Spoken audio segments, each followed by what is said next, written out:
Life দশা এইভাবেই চলে।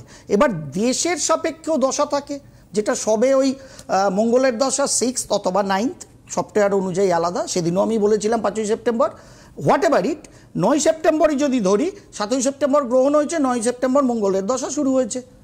যে কোনো দশা যখনই শুরু হয়, সেই দশায় সেই অন্তর্দশা অলওয়েজ ট্রাভেলসাম, অথবা একটা প্ল্যাটফর্ম থেকে যখন গাড়ি ছাড়ে, সেই গাড়িটা একে বেঁকে এই ক্রসিং ওই ক্রসিং করতে করতে একটা স্মুথ রানিং অবস্থায় আসতে গিয়ে দেখবেন রেলটা ঘাটঘাট ঘাটঘাট করে।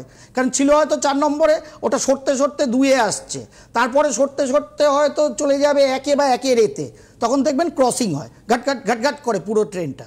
ঠিক দশা অন্তর্দশা হচ্ছে এরকম, যখন ও একটা স্মুথনেসে আসতে চেষ্টা করছে। সুতরাং দশার আন্ডারে সেই গ্রহেরই অন্তর্দশা হয় যখন একটু এমনিতেই, ভালো হোক মন্দ হোক, সে একটু ট্রাভেলসাম হবেই।